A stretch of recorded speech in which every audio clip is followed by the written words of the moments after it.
You are listening to KLRN Radio, where liberty and reason still reign. Hi, I'm Mike, founder of DollarShaveClub.com. What is DollarShaveClub.com? Well, for $1 a month, we send high-quality razors right to your door. Yeah, $1. Are the blades any good? No. Our blades are f***ing great.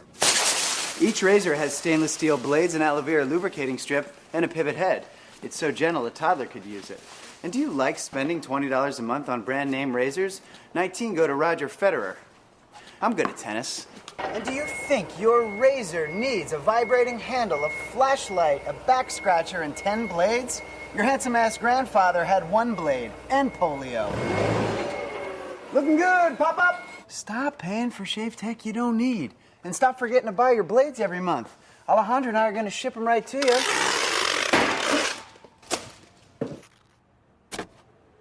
We're not just selling razors, we're also making new jobs. Alejandro, what were you doing last month? Not working. What are you doing now? Working. I'm no Vanderbilt, but this train makes hay. So stop forgetting to buy your blades every month and start deciding where you're going to stack all those dollar bills I'm saving you. We are DollarShaveClub.com, and the party is on. I know karate, I know jiu-jitsu, I drive like a gangster when I'm coming to see you, see you, see you, see you. A new year means it's time for a new home network that can keep up. With Cox Internet, you have the speed and coverage your family needs to stay connected. You'll enjoy Cox's fiber-based hybrid network with options for fast upload and download speeds. And if your household has lots of connected devices, Panoramic Wi-Fi may be the perfect fit thanks to its additional control features. Plus, with advanced security on Panoramic Wi-Fi, you'll know each connected device is securely protected 24/7. A whole world of connectivity is yours with Cox Internet. Learn more at Cox.com. Today, this breakfast isn't just breakfast. It might be the first McDonald's breakfast you're having at McDonald's again. This lunch might be a weekly tradition you hadn't had in weeks. And this dinner might be the first one you bought for not just you in a while. Whatever this order is for you, McDonald's will be here to take it. Get more of the chicken you love with a delicious McChicken sandwich for $1. And for an extra $1, add a refreshing Dr. Pepper. Dining rooms are starting to reopen in certain communities at participating McDonald's. Cannot be combined with any other offer or combo meal.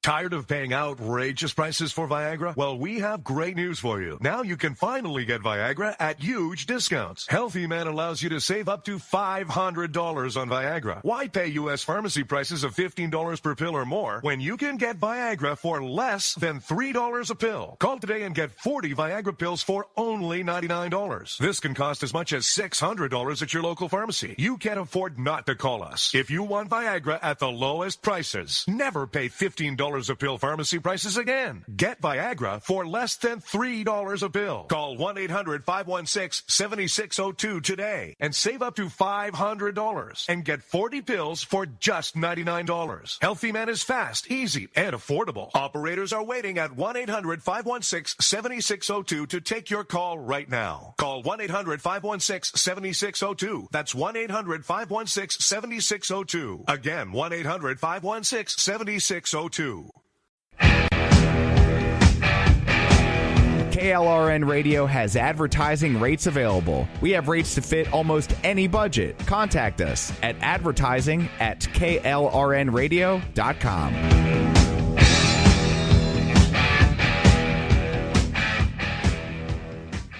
A new year means it's time for a new home network that can keep up. With Cox Internet, you have the speed and coverage your family needs to stay connected. You'll enjoy Cox's fiber-based hybrid network with options for fast upload and download speeds. And if your household has lots of connected devices, Panoramic Wi-Fi may be the perfect fit thanks to its additional control features. Plus, with advanced security on Panoramic Wi-Fi, you'll know each connected device is securely protected 24/7. A whole world of connectivity is yours with Cox Internet. Learn more at Cox.com.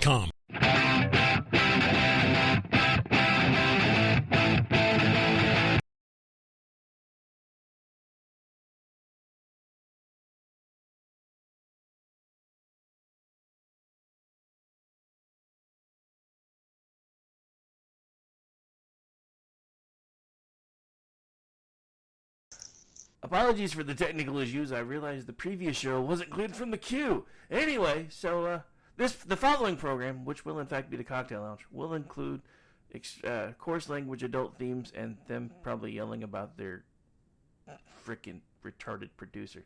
Listener discretion is advised.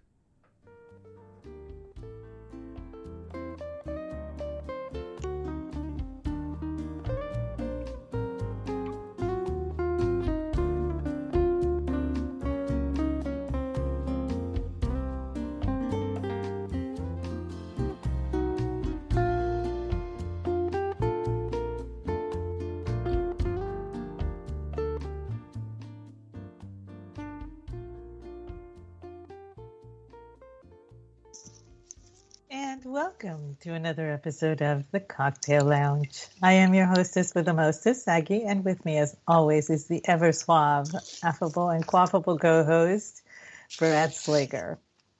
How are you doing this evening, Brad? Are you making a cocktail? Of course.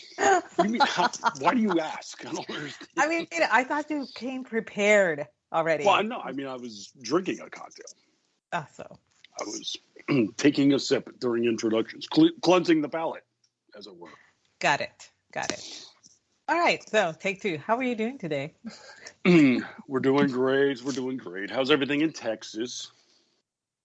Well, up until about 20 minutes ago, things were a little hectic at the house. I was switching over from the current cable provider over to Dish, and apparently the wiring in this house was set up by Gozer the Gamarian because they could not figure out where the wiring went to and all the stuff that was going on. So they basically yanked every single wire that wasn't connected to anything to clean up a lot of it, and then just ran a new wire through. And so everything's cool, everything's kosher, but it took them about 4 hours to set this up. Normally it's a 2-hour job, and I felt really bad. But it's not my fault. This was not planned by me. Why wouldn't they just run brand new cabling? They did, but they had to figure out there were a lot of cables up there in the attic because there's a sound system that's disconnected. So there were cables to that. And they said, well, whatever's not connected, can we just get rid of it and clean things up so that you can start anew? And I said, yes. Yeah, do whatever voodoo you need to do. I'm under a crunch here, and he's like, yeah, I totally understand. Apparently, he lives like 90 minutes from here, and I'm like, I feel so bad. Wow. But I now have better cable, better service, and better more channels. So that was kind of nice. Well, okay. Yeah, and I got Hallmark back. Jeez. Yes, just in time. I know the previous provider, it's considered a premium channel around here. I'm like, you live in East Texas. How is Hallmark a premium channel here? That makes no sense to me. But yeah. So that was my afternoon. So in between, while they were doing that, I was finishing off my Halloween rocks, which I'm going to distribute tomorrow throughout town while the kids are in school. So it should be fun. So, just to be clear, you hand out crack on Halloween? Oh, wrong kind of rocks. No. Painted rocks. Yeah, I just finished doing Bride of Frankenstein and a Mummy. I did a poison apple. I did a ghost party and a spider web. And I forgot what else I did. I did another one. I can't recall what it was. Oh, a jack-o'-lantern. So those are all going down tomorrow. Yeah, she's not passing out rock because she doesn't live in San Francisco. That's right. I do not. Did you see that video? I cannot express to you how shocked I am. I mean, just when I thought that city could go no lower, boy, they find a way. They found a way. Some reporters discovered a homeless guy, not itself shocking, living on the streets. Except he has an encampment on a public sidewalk directly across the street from an elementary school. This guy has been there for 2 years. He's very well established to the point that he even has a gym locker positioned on the sidewalk next to his tent to keep his valuables in. He has a sign out in front of his tent that says free fentanyl for first-time users. I mean, and is distributing it. He says himself, I don't do the drugs, but we barter and trade for things, and they give me drugs all the time that I don't use, so I can therefore hand them out to people that are in need of it in front of a school. Like, not like you could see the school, and directly across the street from the front doors of the school with a sign that says free fentanyl. Oh, and just to put a cherry on top of this little turd sandwich, the guy is a convicted sex offender. I mean, with a minor. How? I mean, there's so much to unpack here. And the police are very well aware of this individual and are bidden to do nothing because living on a public sidewalk in San Francisco is not against the law. Handing out drugs apparently is not against the law. A sex offender within 100 feet of a school is not against the law. Trafficking in drugs in front of a school is not against the law. Any other state of the union, yes, it is. But all four of those crimes are not considered crimes in the lovely enclave of San Francisco.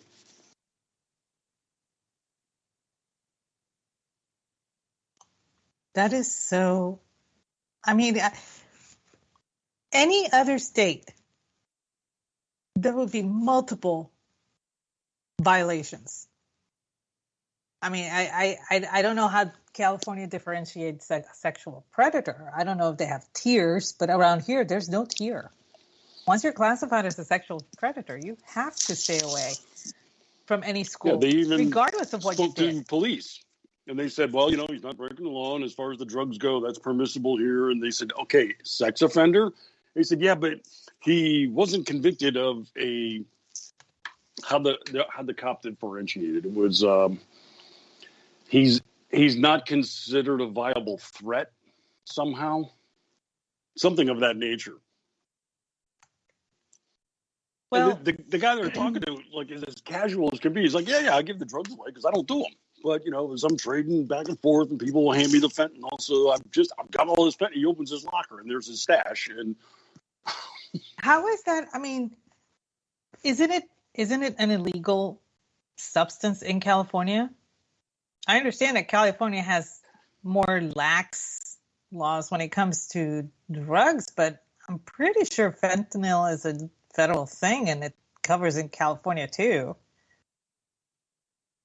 They have those exceptions, though. Even if it's heroin, which is a significant drug too, they have the needle exchange programs, and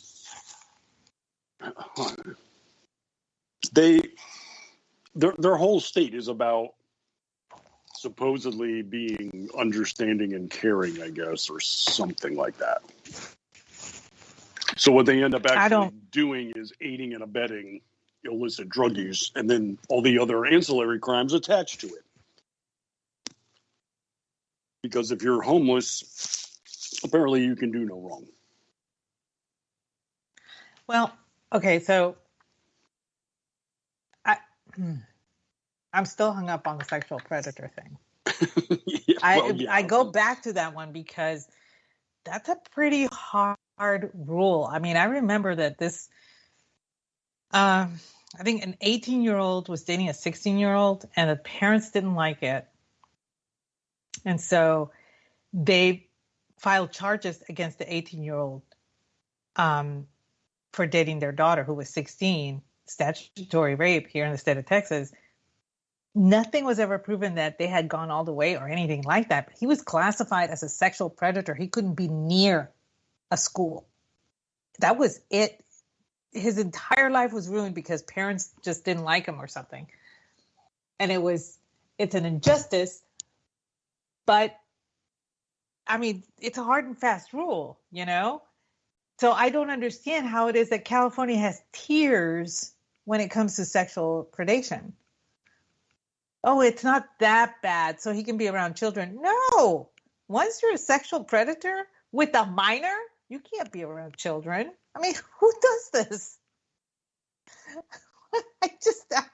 I'm at a loss. I'm at a loss. I mean, the drug issue, that's something else to unpack entirely. But that particular issue, that is extremely concerning, especially coming from a state that is now willing to take away children from parents if the parents don't affirm the children's sex or, gender. So what is going on in California?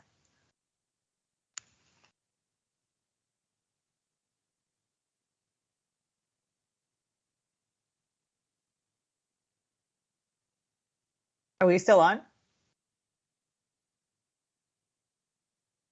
Just that residents and U-Haul trucks are leaving at a rapid rate. What happened? Where did you go? Oh, did you drop me? Did I drop? I don't know. I couldn't hear you. Don't know, but yeah, this is California. This is why the whole place is turning into a sump hole. And this is Gavin Newsom's state, where he originated from, that city as the mayor. So, San Francisco's just going down the shitter, and I don't know that it's ever going to recover.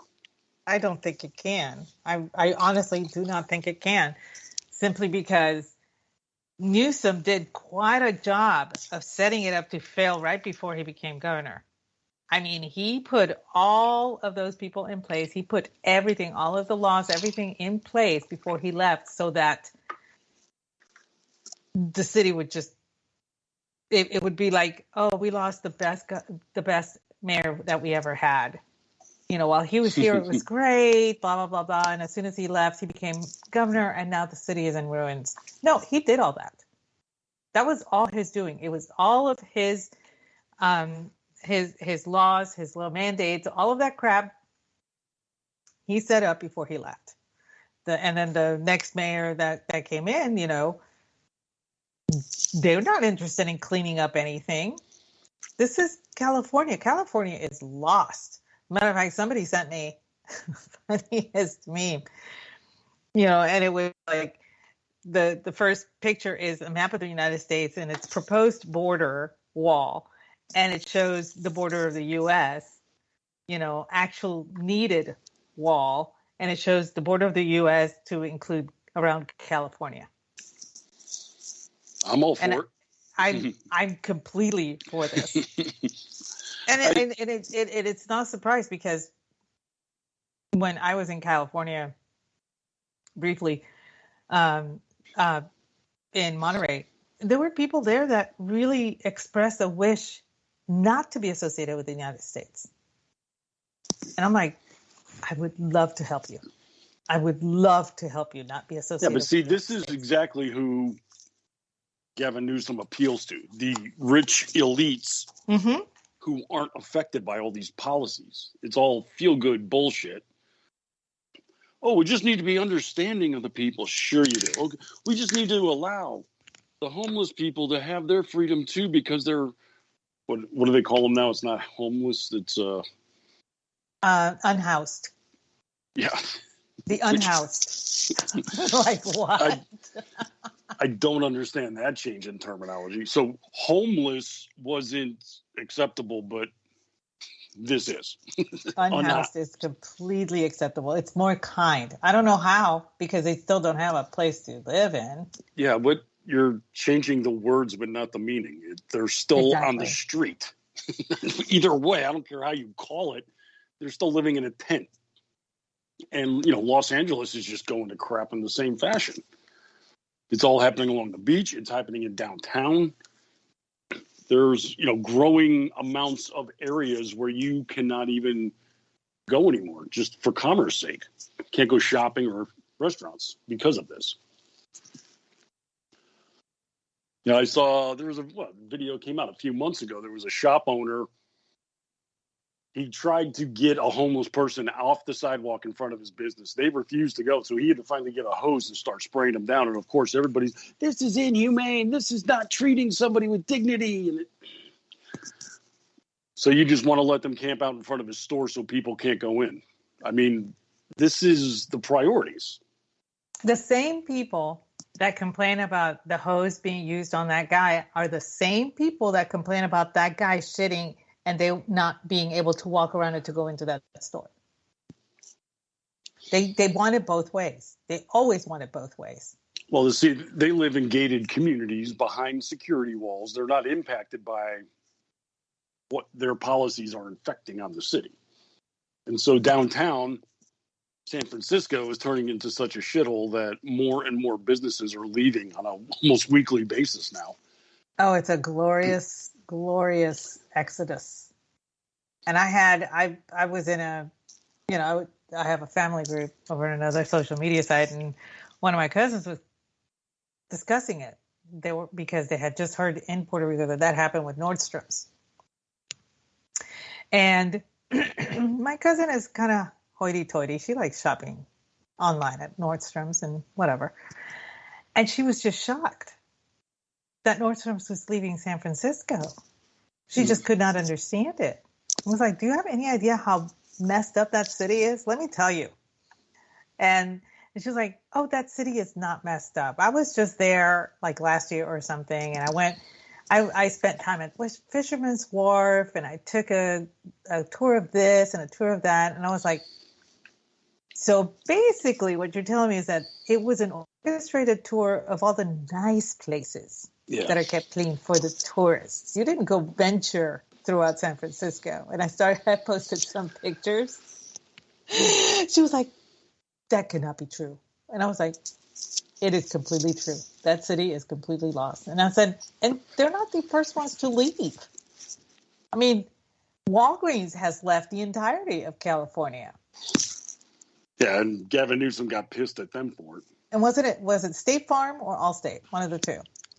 That is not insuring anybody in California anymore. It's too expensive. But I love that Gavin Newsom is currently touring Israel. What? Yeah.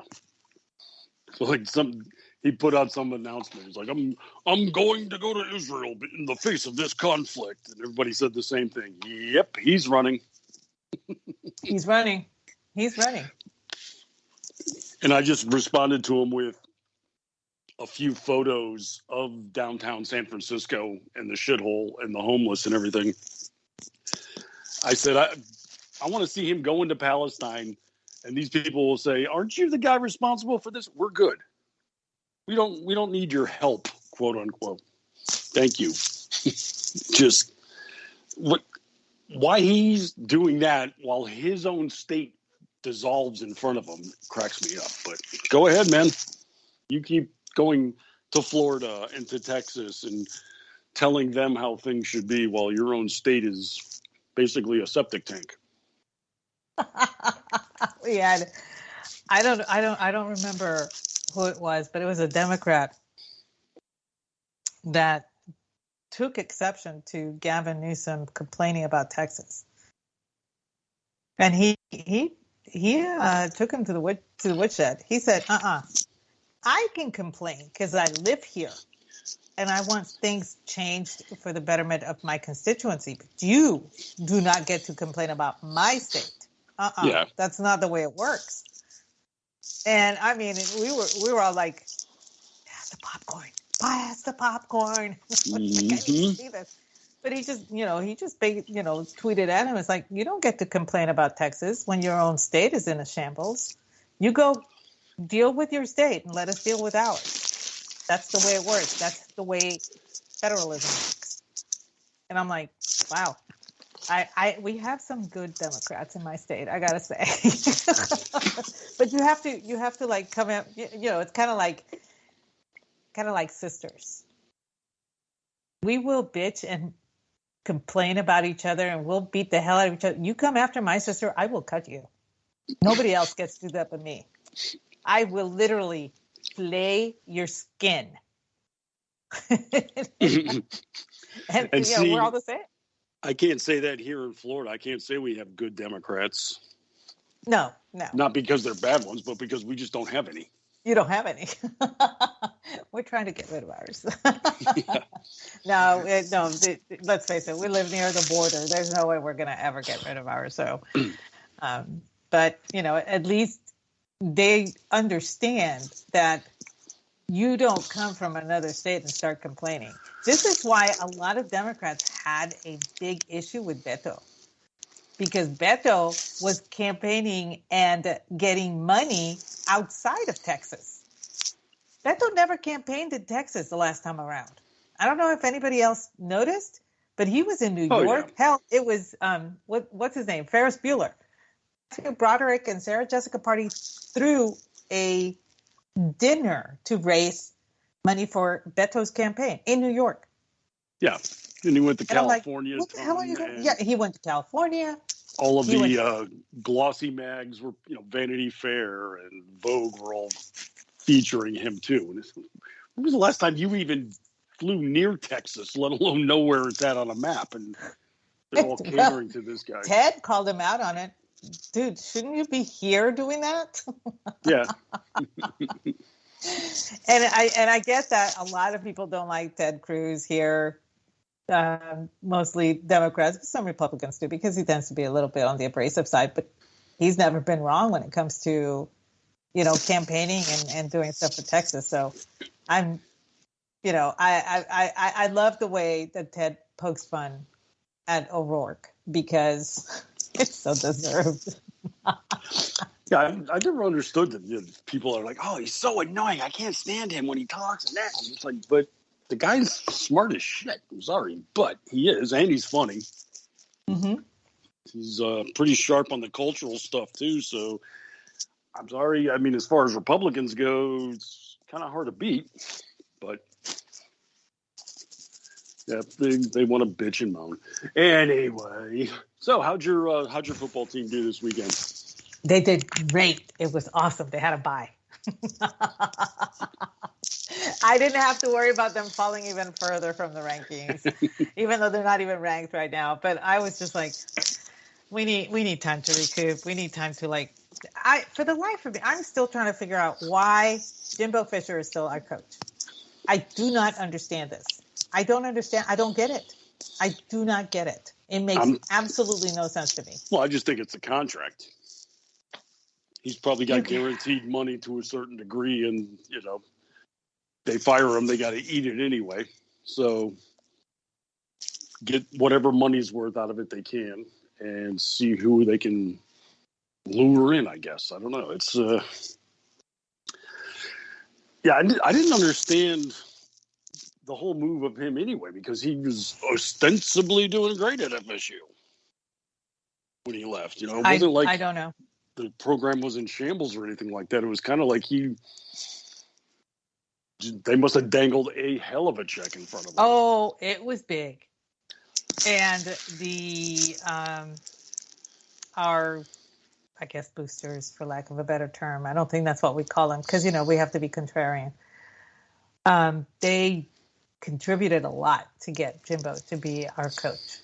And when we got Jimbo, we were like, oh, great. That's awesome. I mean, it's too bad that Kevin Sumlin has to go. He wasn't doing as well and everything, but I never had a problem with Kevin Sumlin.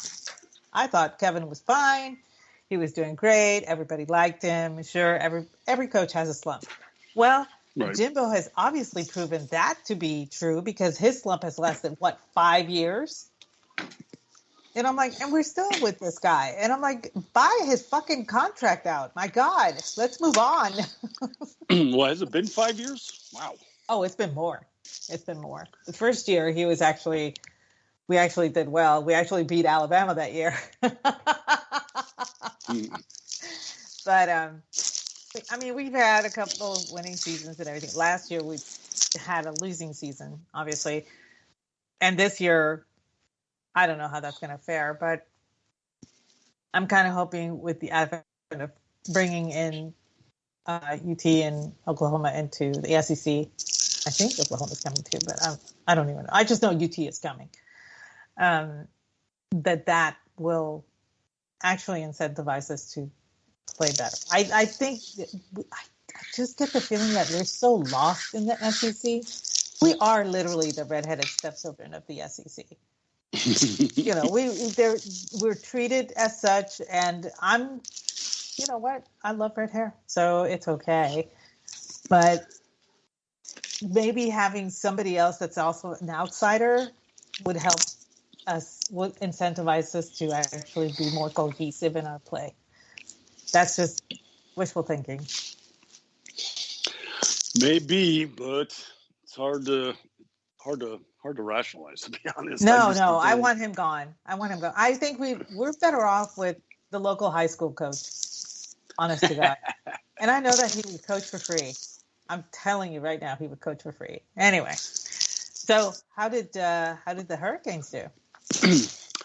Surprisingly well. I gotta say they're kind of almost having a season like the Buffalo Bills, where they play good against tough opponents and then crap the bed against garbage.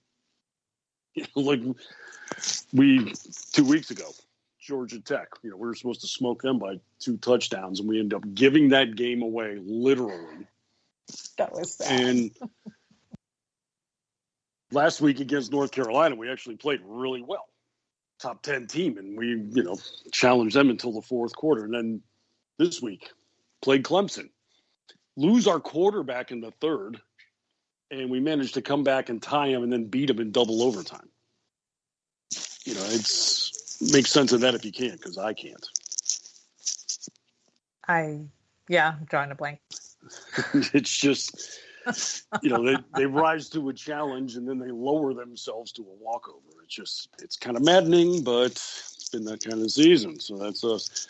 But the rest of the schedule, geez, there were some damn good games Saturday. I was at a family party, so I even missed the Miami game. I'm having to watch highlights on my phone.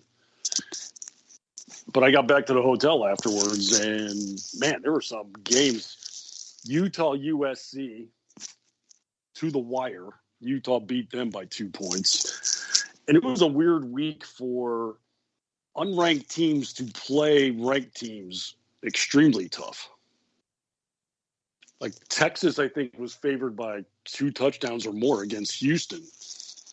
Took the fourth quarter for them to come back and win that one. And only because Houston got jobbed by the refs. They got a first down and had a bad spot. And they got stopped on fourth, and that was game. But make sense of that if you can. Oklahoma played Central Florida.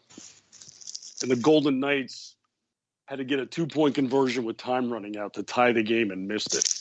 But it was neck and neck the whole time. Virginia upset North Carolina. They were unranked. And then Washington played the Arizona State Sun Devils. Michael Penix is favored to win the Heisman. Washington did not score a touchdown offensively. The only reason they won is with a pick six, 15-7.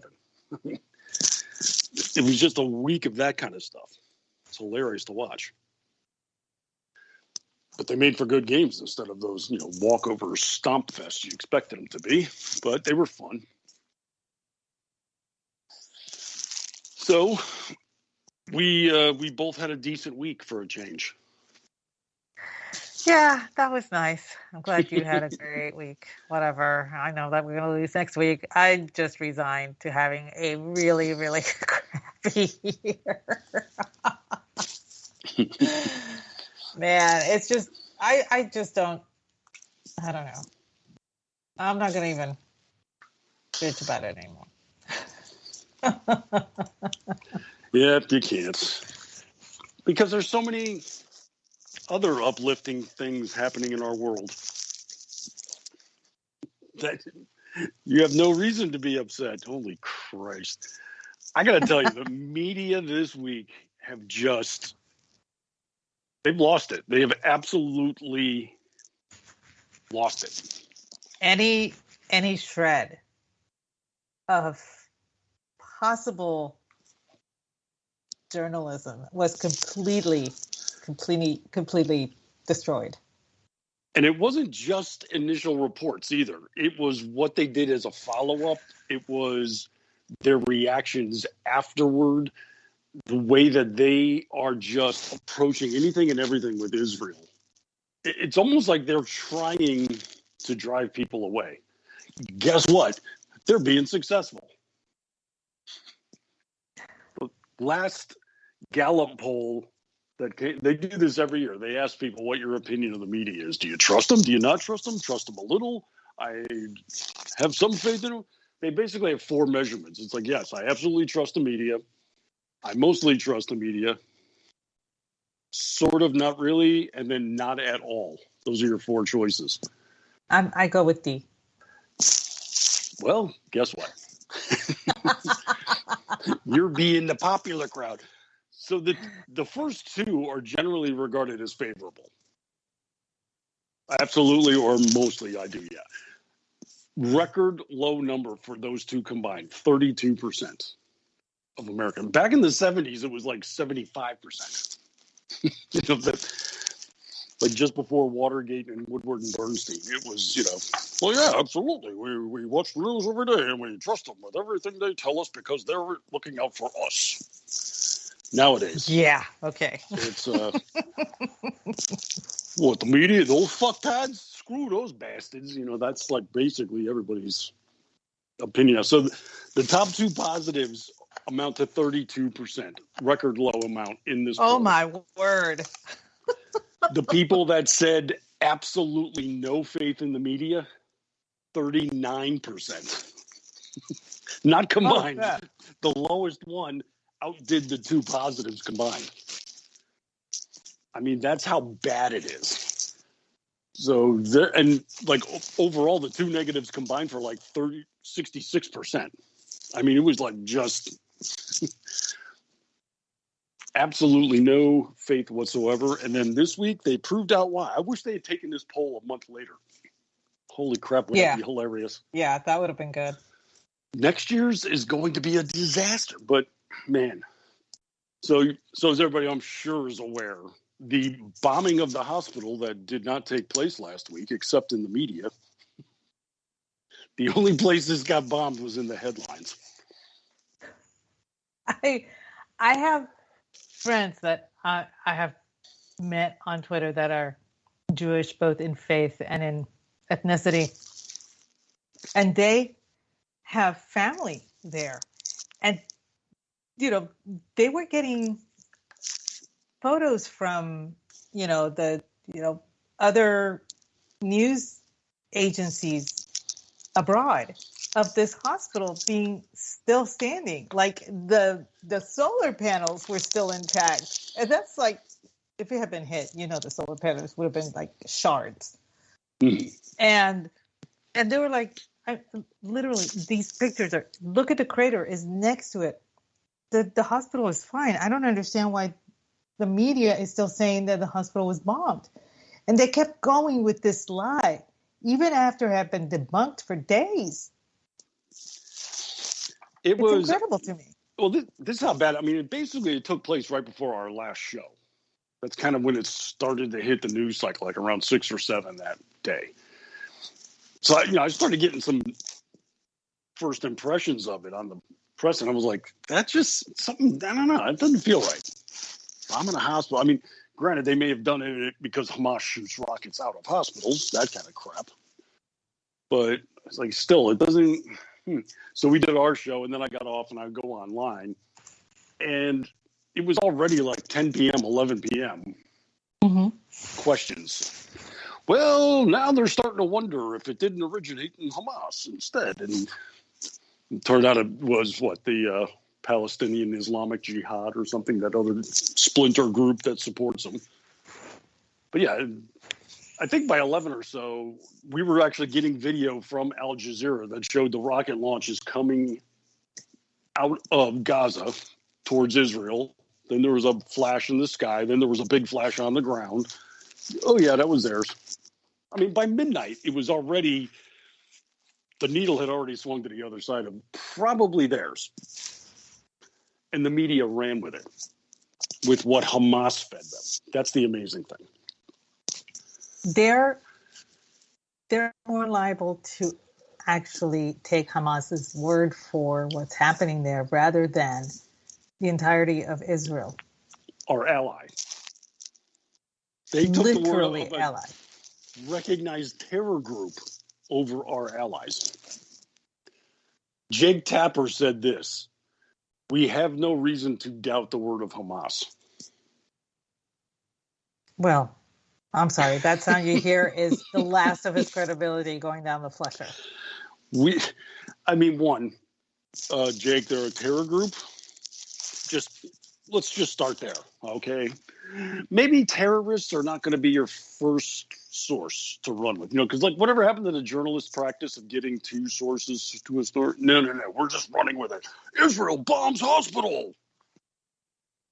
According to who? The terrorists told us that. Yeah, terrorist. Yeah, terrorist. But on top of that, Hamas is known for years for manipulating the media. But that's part of their faith.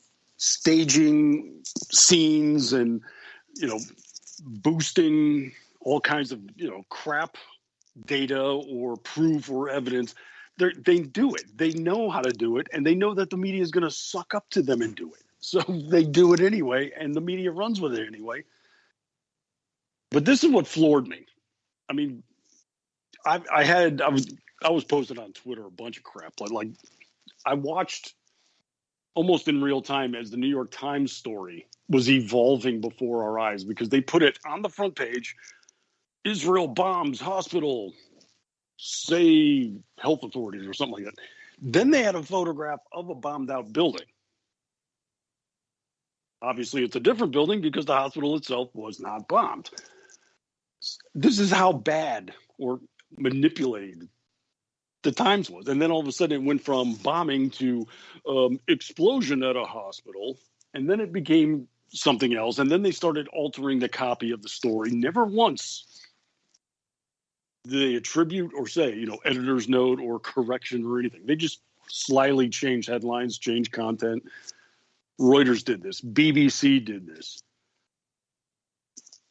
Across the spectrum, Israel bombs a hospital. And by daybreak, photographs came of the still standing hospital.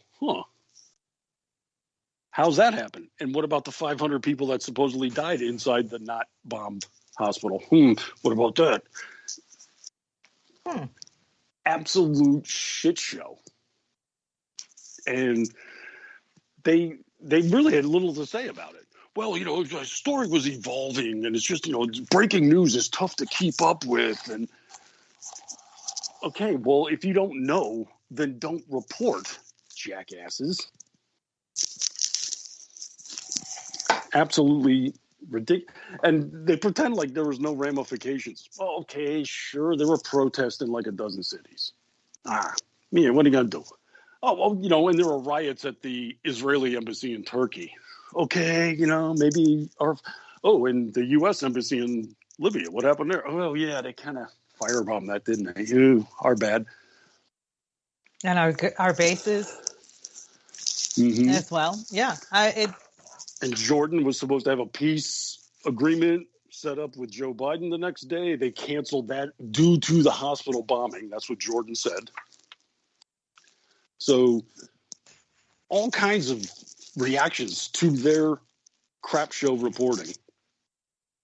I'll bet you anything that Jordan just used that as an excuse. I don't think they really want to do it with Biden. I'm sure. Okay, well, we're off the hook, thank you. Okay, let's run with that. But this is where I really lost my shit. I mean, that was bad enough. It's like, this is like some of the worst I've seen in ages. This is how bad this was. Then the very next day, literally on Wednesday, New York Times, Washington Post, Reuters, BBC. All four of those reported on Israel bombing the hospital. And on Wednesday, all four had articles about misinformation on social media about the war being dangerous. The irony is burning. I mean, I don't understand how you could both be neutered and have the stones to do that at the same time. But there we are. Paradox. But yeah, here we are. I mean, I I cracked up when I first saw one in the morning. I was like, wait, you cannot be serious. Like, you did not just publish this piece bitching about social media. Okay, there you go. You're in my column. And then I'm scrolling something and I found another one. I was like, wait, what? Let me just check how many of these other assholes are saying, yep, sure, there's another. Oh, hey, found one here. Oh, BBC had 2 people complaining about social media misinformation. Unbelievable. And then we had the Washington Post talking about 2 children who have been kidnapped are detainees. Yeah. In Gaza. That one, I think that one pretty much set them on fire. And it took them a while to actually change the wording, but they said that 2 children have been detained by Hamas. And they were interviewing, This was an interview with the mother of the 2 children. And I'm like, Detained? Were they jaywalking? What exactly, how are they being? It's not like they were illegally crossing the border.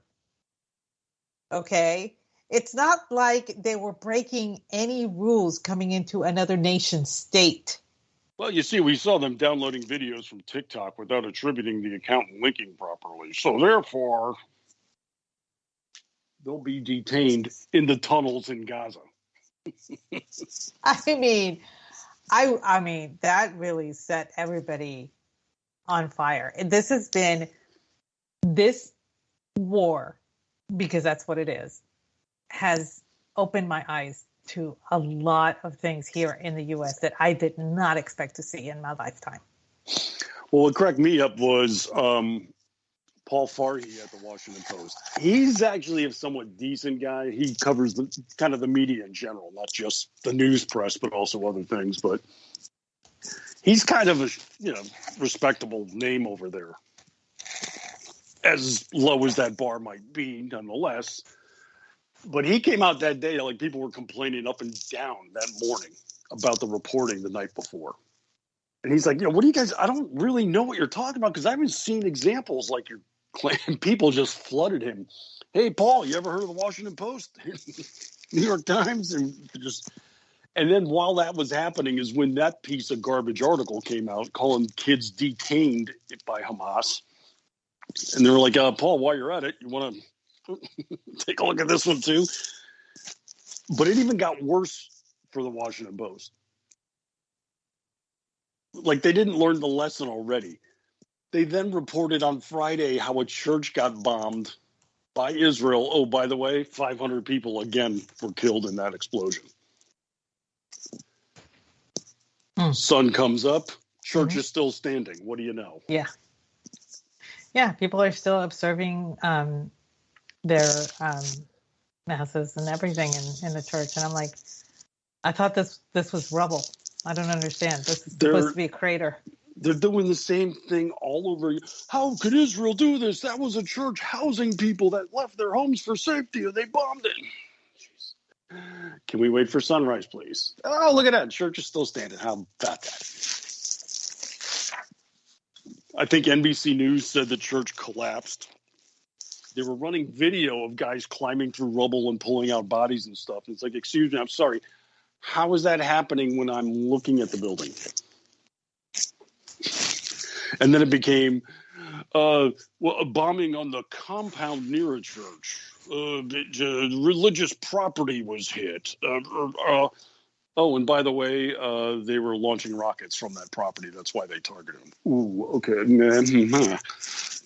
Just absolute garbage, top to bottom. It has. You had Andrea Mitchell. She was interviewing a woman whose son was abducted. And Andrea Mitchell had the nerve to ask her feelings on the Hamas situation, the situation with the Palestinians. Yeah.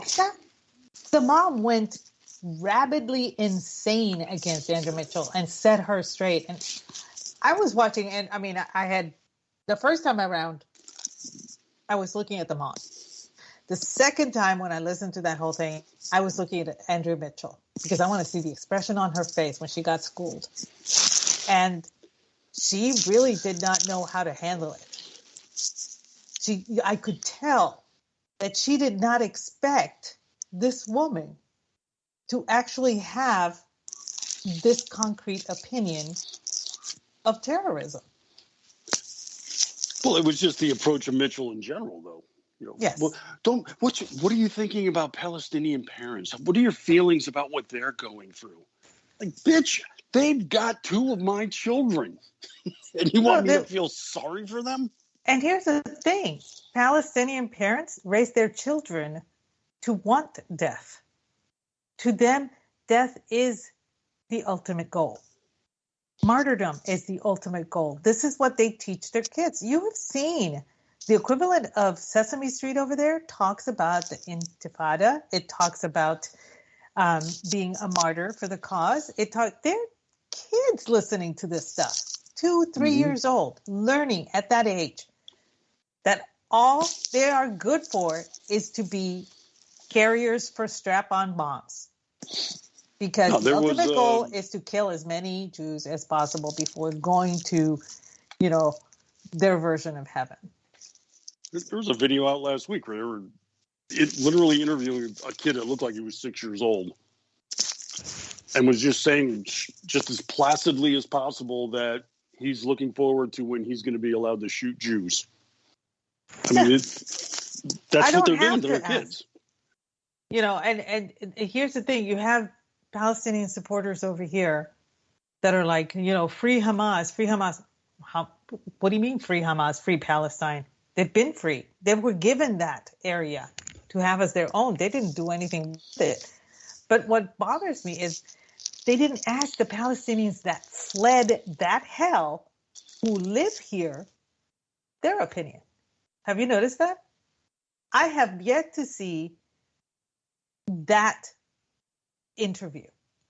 I'm sure somebody has asked somebody. I just haven't seen it. No. But all they've done is they've asked the college kids that are marching. They've asked the politicians that are instigating all of these riots and marches and protests. They've asked everyone except the Palestinians that have fled from that hellhole to better their lives. Nobody has asked them anything. Well, and that is very telling. One of the things you hear all the time now is they live in an open-air prison. Yeah, okay. Well, it's not Israel that's got them locked up because Palestinians are allowed to travel in and out of Israel. They work in Israel. Mm-hmm. And if but you Israelis, notice, they're not allowed to in Gaza. No, you can't have any Jewish people enter Palestine, God forbid, or Allah. But even when they were trying to evacuate, they weren't allowed to evacuate by orders of Hamas. I mean, no, because they need the body count. Yeah. These people are all sacrifices. Did you see, this cracked me up. Was it Erin Mitchell on CNN? She was talking about one of the hostages that was released, elderly woman. And she was detailing her experience. She was actually taken in the tunnels, from Gaza that they've dug to get into Israel. By the way, these aren't like mole tunnels where you got to get on hands and knees. I saw a video the other day of a guy on a motorcycle, like a dashboard cam, like going for miles, like under speed, and at times he had to take like a fork in the tunnel, but he kept going and like under like 40 miles an hour through these tunnels. That's where this woman was. And she's like, yeah, it was actually quite well prepared. I mean, it was ventilated. They had air conditioning. We had all the food and water we needed, medical supplies. Some people required medication, and they had that medication down there. So Erin Burgett is reporting on this, and she's almost raving about it. She's like, this is how prepared they were. They even had tampons for the women. They had all the food, necessary things, all of the supplies. And I'm waiting for her to make the connection. So Hamas has all of this, yet the people above ground Palestinians are suffering without all of these necessities. What does this tell you, Aaron? You figuring anything out here yet? Are we didn't make it to the finish with that thought though? But that's exactly what's going on over there. These are the people that dig up the water pipes so they have rockets. These are the people that take all the aid money and use it on weaponry and let their people suffer and blame Israel for it. It's just right there. You know, it's like you've got it. You got finish the thought, Aaron, and she couldn't get there. It's amazing. Very true. But good news, at least for Israel's sake, our president's on the case. Okay. I'm trying to imagine any other president when a world war is starting to break out and goes to the beach for the third time in a month, and everybody's cool with this. Well, you know, he's got to use that beach house that he bought. I mean, you know. Yeah, it's starting to be the beach is the last thing Joe Biden wants anybody to talk about. Yet that's all he does. But that's all he does. So, you know, so you're camping out on the beach while this massive war is breaking out with Americans killed and kidnapped, by the way. Just putting that out there, Joe. Just I think we have lost 32 Americans, and there are several that are still in the hostage situation. Plus the servicemen and women overseas. There were, I think, a couple of dozen were hurt during those attacks on the U.S. bases. So, he's just, it's got to go to the beach, you know, got to enjoy the beach while it's still warm, which it isn't. I heard that it's going to be a cold snap this week, but okay. So but we learned this past weekend that it has been made public that the beach house that President Biden owns, he bought maybe a few months after he left the Obama administration, after, you know, he was vice president, and he paid in cash for that beach house, $3 million. And I'm trying to figure out, it's doable. Okay, you can save up for a very long time. If you have good stocks, good bonds, blah, blah, blah, it's doable. You can pay cash for a house. This is true. I have my aunt did that. And, but she saved, and I kid you not, she saved for 35 years so that she could do that. I don't think President Biden did that. No. It's yet another case of them finding evidence that is not evidence, quote unquote. They keep on, the Republicans keep spitting out hard proof. They've got, what, Biden family members with 20 offshore shell accounts receiving money and funneling it around from overseas. Well, that was another disclosure. It turns out that James, his brother, actually wrote a $200,000 check to Joe Biden the day he received $200,000 from a company that had hired James Biden because of his influence with Joe. Mm-hmm. So, you know, the spider web in this situation is incredibly tangled and incredibly huge. Well, that's not really tangled though. When he receives $200K and then cuts a check for $200K the same day.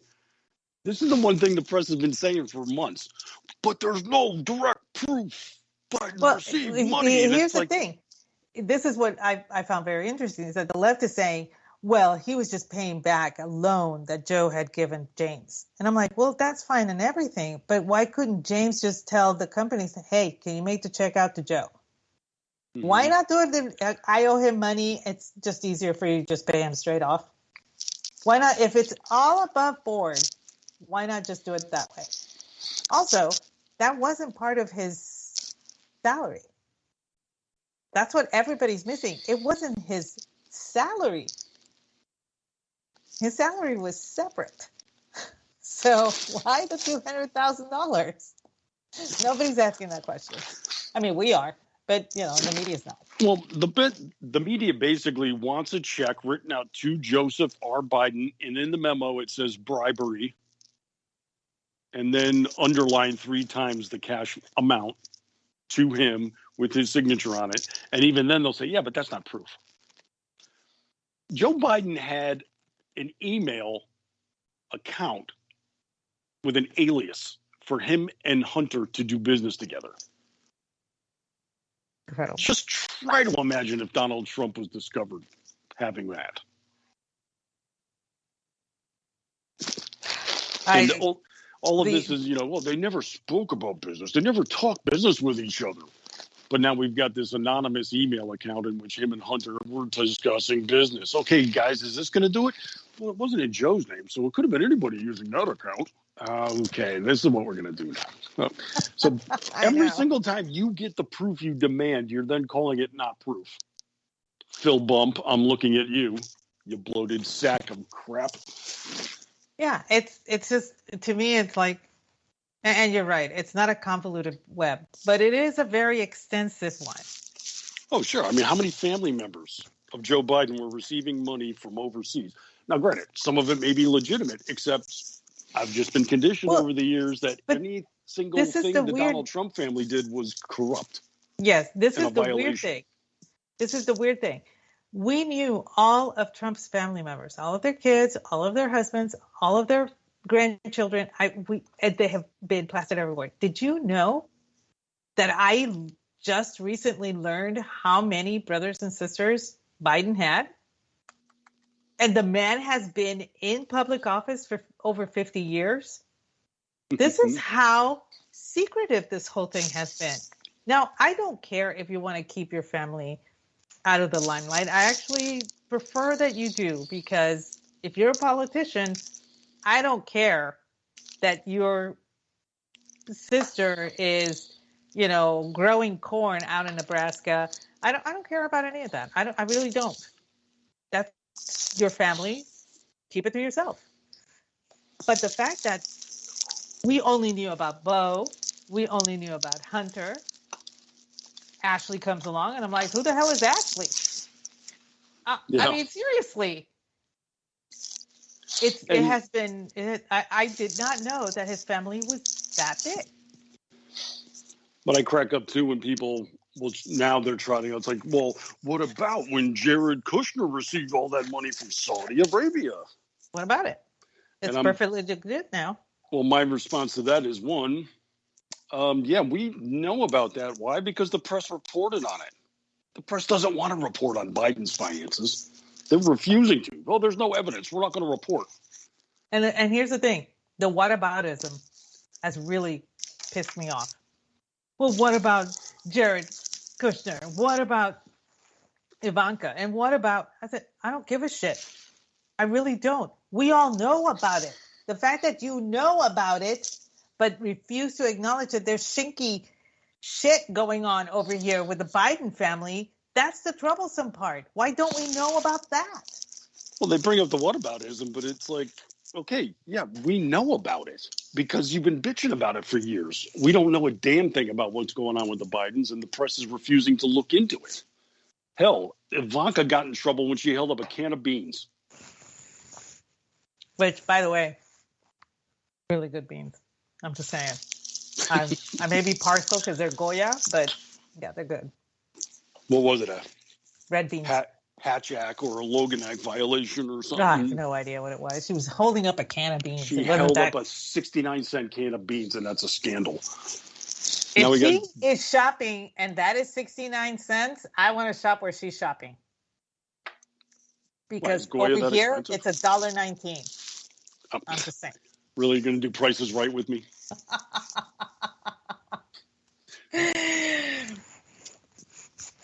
No. I'm just saying, she held up beans and it was a scandal. The Biden family is buying beach houses and the press is like, it's not a big deal. I'm like, who hasn't really? bought a beach house with foreign money before? Come on.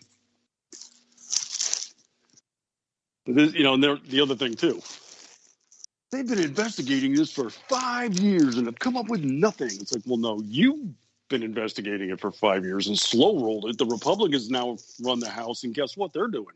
Putting out evidence that you're saying is not evidence. And I'm really getting sick of that no evidence bullshit because it's cropping up everywhere now. It is. There's no evidence babies were decapitated. All right, let's put the photographs out there so people can bitch about it. Why are you putting these photos out there? Yet, funny enough, there's no evidence of a hospital bombing, and they run with that story. Oh. So yeah. I'm confused. One of the worst, the moment we started having fact checkers, that's when we knew. That's when we knew the media was lying. Yeah. Well, I've said that from day one. I said, if the press was actually doing its job, why do they have fact checkers? Aren't you supposed to give us the facts initially? Isn't that your job? Why do you have to bring somebody else in to do what you were supposed to be doing? I thought maybe, but it's just what we're dealing with. We have to stay on top of the press, basically, is what it comes down to. So, yeah. So I really can't say that I do not trust any of the press, because obviously I do trust certain people in the press, to include you. Well, but not many after that.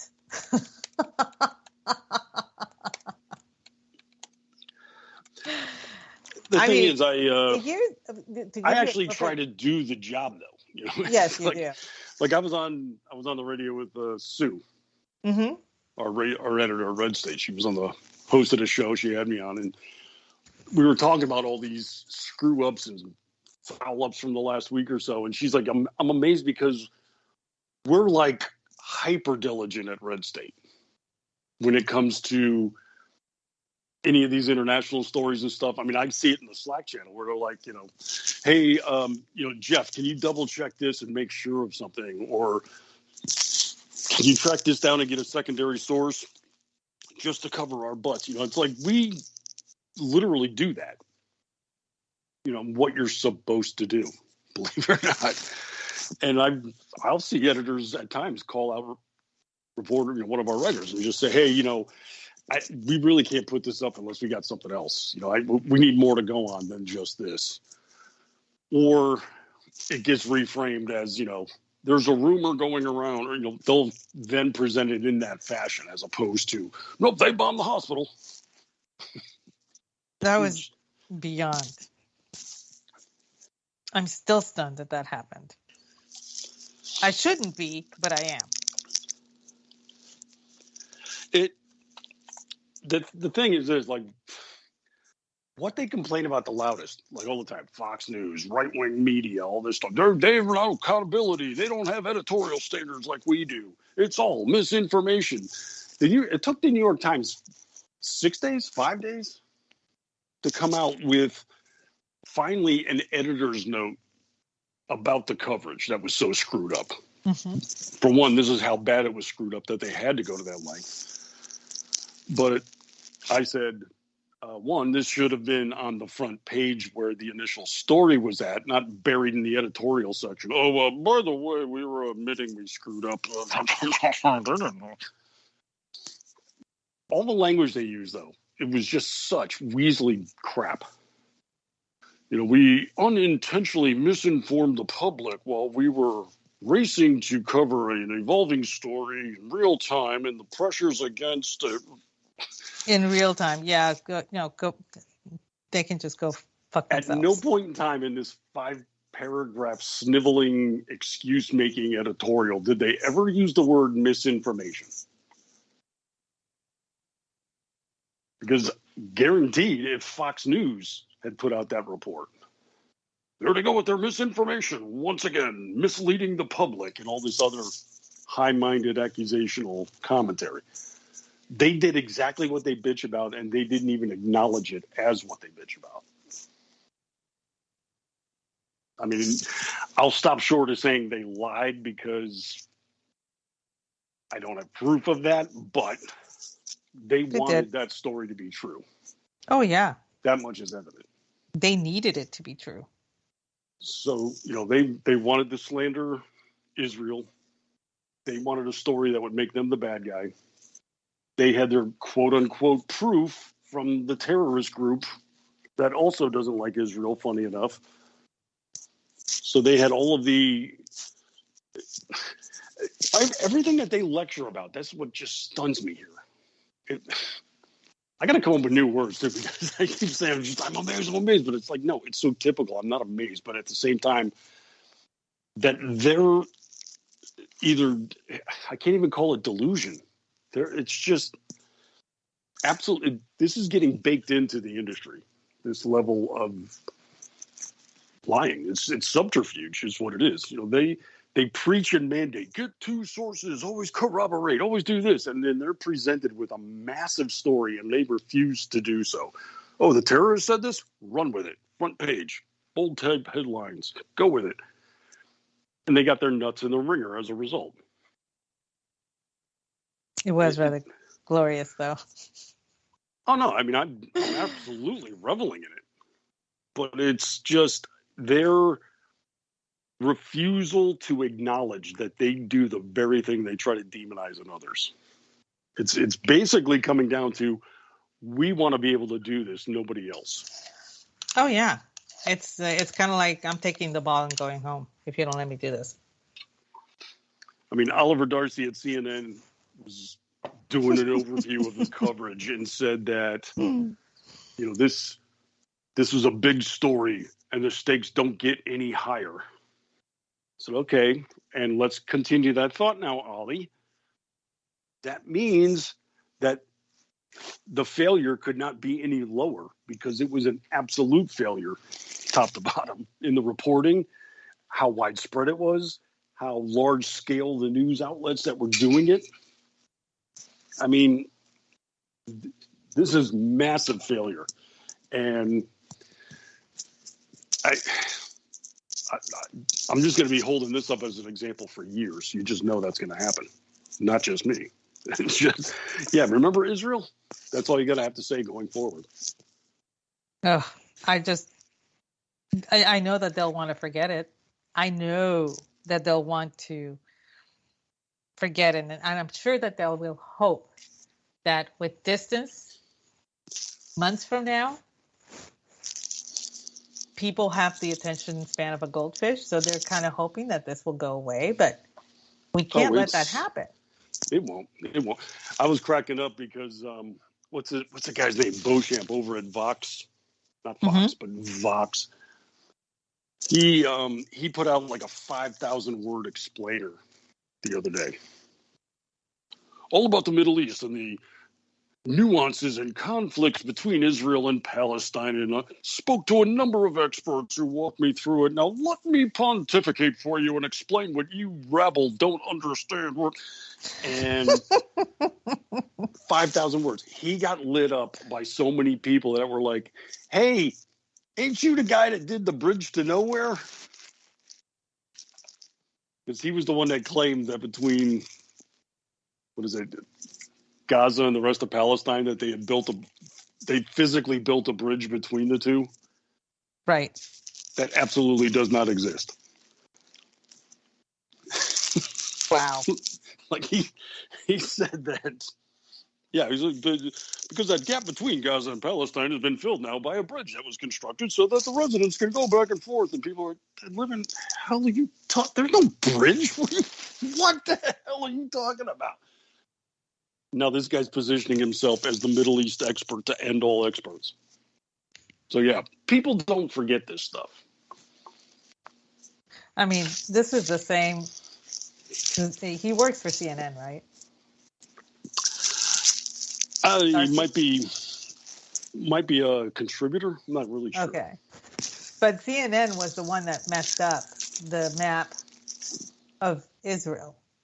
Oh, they had that graphic on, and they put the two cities, Sadat and Tel Aviv, in the wrong places. Yeah. And I'm like, Okay, it has been a long time since I took geography, but I'm pretty fucking sure that's not where they're at. People were posting photos from the one city, and they were like, "Yeah, guys, it's a beach resort, or it used to be at least. Beaches, not inland by 40 miles." Yeah, these are the experts lecturing us. I love it. Love it. Yeah, well, they can go screw themselves. I mean, yeah, keep telling me what I don't know. I'm enjoying it. I'll take the bridge. Please. Well, I do have some other bad news. Oh, what? Well, I don't know if I can take it. remember last week where I detailed the that liquor heist that took place in Florida? Oh, yeah. There was another one. This What? one wasn't as complex. Like, they didn't hit a facility in surgical fashion. Okay. Basically, I think we're looking at a couple of redneck assholes in Madison, Nashville. They got arrested on Friday after they tried to burglarize 10 train cars from CSX Systems. They made off with 30 cases of Svedka vodka.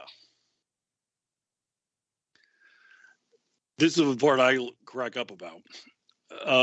First off, this heist took place at 3:30 in the afternoon. Probably not the wisest of ideas there, guys, but I'm not a trained burglar myself, so I can't really speak authoritatively. I'm just blue skying things here, but they were found in possession of the 30 cases. One guy had 30 in his car, and the other one was nabbed after he was seen dropping an additional 2 cases while walking towards one of the detectives that were called out to the scene. Okay. This is how sly they were. How about this? You got 30 cases in your car. Maybe you're good. If this is your plan, if this is your getaway scheme, settle on the 30 and beat cheeks out of there, okay? We need 2 more. Exactly. I would have settled for 2. I mean, I'm like, where? I guess they were going to sell it in the black market, maybe? Well, I'm sure they're going to bounce around to area bars and start selling them for like half price or something. But this is what I can't understand, though. 9 shipping containers in total were broken into. And several cases of Red Bull had been tampered with. So apparently they were just ripping into cases and grabbing a couple cans and slugging them during their heist. Okay, so they needed the energy. It gives them wings. And they thought they could fly out of there. I suppose. I think really what happened was they slugged a couple bags. Like, no, dude, come on. We're here now. It's working. The plan is perfect. Let's keep going. Yeah, but Bill, we got like 30 cases of this vodka I can't pronounce. Savidka, SV, what? Anyway, we got 30. Yeah, but we can get 2 more at least. And hello, Mr. Officer. I love it. Absolutely love it. Well, I got one for you. Okay. This is right up Aggie's alley, as it were.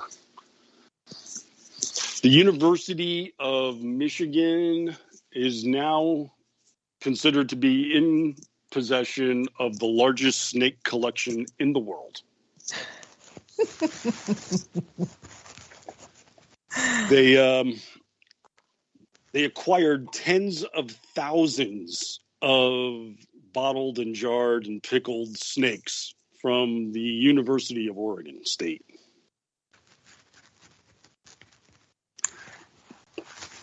This is a crap ton. I mean, Yes, it is. this is It's a like lot. they already had a huge herpetological collection of their own. And now, like tens of thousands of these things. I mean, it's including water snakes, garter snakes. They got woodland salamanders, dusky salamanders, tons of other species. Most of them are sitting in a solution of ethanol, 75%. This basically came as a result. This is like the lifetime work of two professors at Oregon State who retired. But they got their doctoral degrees from the University of Michigan. So I guess, I don't know why Oregon State wouldn't hang on to them. Well, they just didn't have anybody to study any longer. No, usually it's because they don't have the facilities to store. I mean, from reading that article, you're going to need a massive amount of storage space. You can't stack these things one on top of the other. You actually have to have shelving, and it needs to be very sturdy because put them in glass. So you don't want this shit to fall over or whatever. It's kind of like, when you're watching Young Frankenstein and he's looking for the brains and, the shelving, you need shelves that are clear on either direction. And it's going to be like really the lengthwise of the warehouse. And, it's just, I've been in one and it's a massive storage area for things like that. And that may be the reason that Oregon State didn't want them. But I'm sure Michigan was quite happy to get that treasure trove of reptilian goodness. They said they already, let's see. The new arrivals, again, like tons of other animals too, but just snakes alone, 30,000. And I mean, imagine 30,000 glass jars. Yeah, and they already had. And Michigan already possessed like 35 to 40,000. So they have more than the Museum of Natural History. Yeah, so now they have something that is a really huge claim that they can use in order to recruit people into their herpetological programs. So that may have been the reason that Michigan said yes. They already had, from what I understand, they have big enough facilities and they can distribute these to other campuses associated with the university too. So it's a win-win for both because Oregon now doesn't have to spend money on housing these collections, and Michigan gets the benefactor out of it, and they get to, the tax exemptions and all that stuff or whatever. But that's a really, really big collection. Even coming from someone like myself, I'm like 30,000 snakes alone. I'm agog. I really am. They say they have a 153,000 square foot storage facility. See, so that they can handle that then. And a lot of people are like, well, you already have a boa, you already have a ball python. Why do you need another one? It's they come in different varieties. I've had several pythons. None of them look the same. Some of them had different colorations. Some of them had different markings. So, they do. There are so many varieties that I can understand why they would actually have 30,000 snakes. Like I said, some of the samples predated the Civil War. Oh yeah, you would be amazed. I've been to the Joint Pathology Center, obviously, and the U.S. Army Medical Museum, Army Museum of Medicine, and all of they have to keep the specimens. by law, the specimens must be kept. So you go into the JPC and there are these rows upon rows upon rows, and they go all the way up to the ceiling. And the way they open, you pull a thing out, and it's just full of these boxes. And inside each box are like 100 slides, and all of these slides are actually numbered. And as they come in, they get, and they're all numerical, which means the numbers are never skipped, which means they start with number 1. I got to see slide number 6, which is the oldest slide that they have at the JPC. And I was just looking at that going, how old is this? I was like, that's from 1881, 82, something like that. And I was like, put it back. So I was afraid I was going to hurt it or do something, breathe on it wrong or whatever.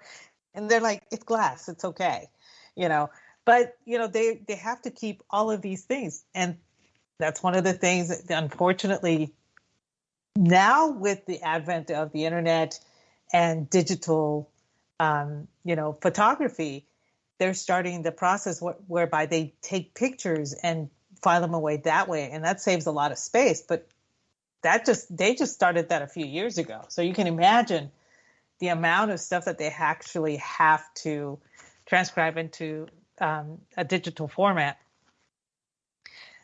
So, yeah, I get why Oregon didn't want all of this and was okay with Michigan taking it because Michigan already had the space available.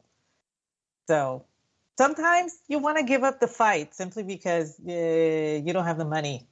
You just don't have the money. No, I understand that part of it, but it just seems amazing that. And it's not like they were just, things. Yeah, they're actually pretty jazzed about this too. It wasn't like, oh man, where are we going to put all this crap? They basically sound like they're hopping up and down and can't wait to dig into this collection. So cool. Well, I figure maybe we can close out with a Florida man story. Of course. So let's see. Santa Rosa County, a couple of deputies were serving a warrant on 47-year-old Myrick Hamlin and brought him into custody. And while he was being arrested, they just conducted a search. Myron didn't have the wherewithal to maybe vacate anything on his person ahead of being processed. Detained? Okay. Mm-hmm. So before he was cuffed and stuffed, they search him.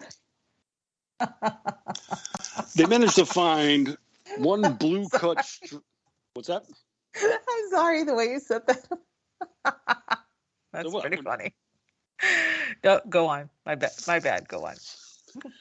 They found one blue cut straw with white residue, 2 burnt pieces of tinfoil, field tested, proving positive for fentanyl, a clear bag with a crystal substance that was field tested and found to be positive for meth, and another clear bag that was empty, unknown contents. So the police are now already serving a warrant and charge him for possession of 2 different controlled substances. Myron's explanation of things: these are not my pants. These are not my pants.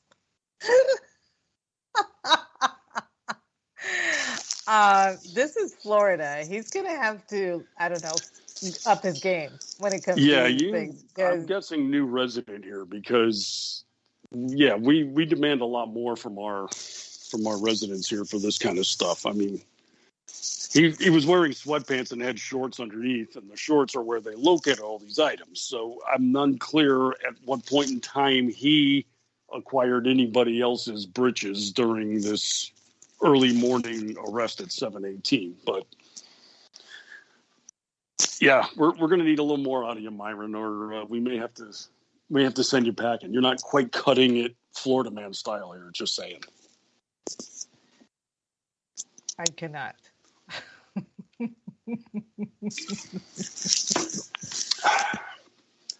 Well, I think we crossed the finish line in professional fashion. I guess we did. I didn't get to talk about a lot of stuff, but there was so much to cover, you know. Yeah, we were kind of loaded for bear tonight. I mean, there's so much going on. It's hard to pare down. It really is. I'll just wait on the Wicked Witch of the Congress for next week. Oh, but in closing, I do want to bring up, we lost a very dear conservative friend today. Nathan Wurzel passed away unexpectedly, and saw that. It has been devastating to quite a few people who, knew him, and he was such a staunch friend to so many.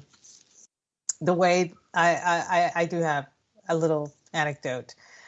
We didn't cross paths much, but I read almost everything that he posted and everything, and it was great. But he got upset over a joke that I posted on Twitter about Lord of the Rings. Why didn't they just ride the damn things over and drop the ring in the damn volcano? Mm-hmm. And he says, I know this is a joke, but it's kind of a personal thing with me because I really love, Lord of the Rings. And he goes off on this huge thread on why the Eagles couldn't do that, why they couldn't go.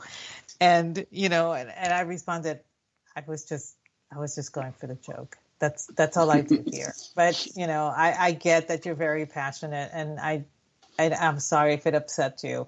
And he's like, no, I know that you were trying to make a joke, but I just wanted to set the record straight. And I was like, I totally get it, because I read the books. I have read them before, and I will read them again, in the future and everything. But so we got into it kind of like that, but we parted, in good terms and everything. And that was the very first time that I actually had a conversation with someone. And at the time, I didn't know who he was. I really didn't. I had no idea who he was. And it wasn't until later that I knew that he was this big, huge conservative voice, and everything. So I do pray that his memory is a blessing. He did so much for Israel, and he was such a staunch supporter by his faith. So I do hope that his family seeks some comfort in that. And there was another one. I used to follow him a lot too, but I haven't seen as much of him maybe in the last year or so. Yeah. Cycling through different things. I mean, I know he was working as an advisor for some politicians and such, so he might have got caught up in that a little more. Yeah. And then, of course, I got buried in my work, so it wasn't a matter of avoiding him or anything like that. I just didn't see him pop up on my timeline as often as he had been. Also, this one's going to hit a little closer to you and me. Guess who passed away today? Richard Roundtree, the original chef. He was 81 years old. Wow. And he passed away. And I honestly thought this man would outlive us all, because he didn't. Yes, he got gray, but he didn't age. No, not too much. Not really. I remember him in a 2-part episode of Murder, She Wrote, where he played a major in the Air Force. And I'm like, of course you do. Dude looks the same as he did when he did Shaft. What is his secret? I need to know. He just never aged. He never aged. Well, he also looked pretty good starring opposite Shaq in Steel. Uh-huh. I remember. You really didn't like that movie, did you? Talking about things a classic. Judd Nelson.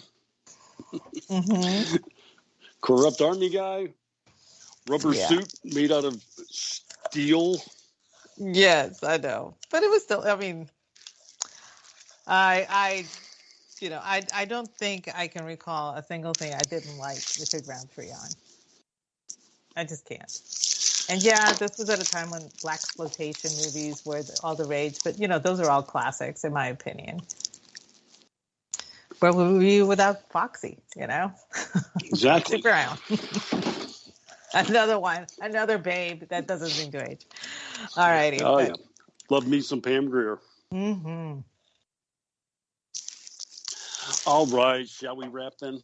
Yes. All right, take a day. deep breath, buddy, and tell us where we can find you. I am available on a daily basis over at townhall.com with my daily media column there, riffed from the headlines, and on the front page of Red State, pretty much on a daily basis. And I also have a twice weekly podcast there called Liable Sources, where I dive even deeper and cut bigger holes into the media with their malpractice and misbehavior. And on this very network Thursday night, I'll be here with Paul Young from ScreenRant.com as he and I go through the dark side of Hollywood and bad movies with disasters in the making. This week, a little bit of a teaser. Gotta listen in because it is almost a prequel of something coming out in theaters, but ours has Nick Cage.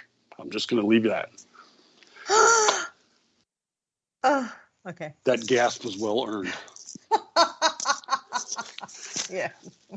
And then I'm here also alternate Thursday nights with Ordy Packard as he and I guide you through all the important entertainment news and information on the culture shift. And of course, every Thursday at 8:30 with the ever effervescent Aggie Regan on the Cocktail Lounge. And if you need more of me than that, and let's face it, you do, you head over to Twitter. I am at Martini Shark. And what about you, Aggie? Where can people find more of your magnificence? Well, you can find me at Aggie Regan and at Aggie the Barkeep. Those are over on X. You can also find me 8:30 p.m. Eastern Tuesday nights doing the Cocktail Lounge with the ever suave you. You can find me Friday nights 8:30 p.m. Eastern. Also doing He Said She Said with my beloved producer Rick until Mickey can come back full time.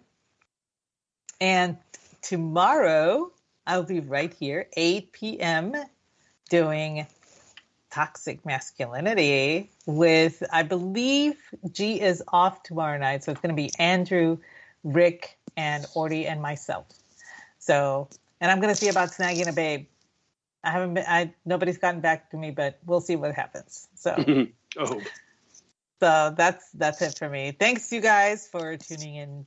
And we hope we get to see y'all tomorrow for Toxic Masculinity. Y'all have a great evening. And go raise a glass and look at the ceiling.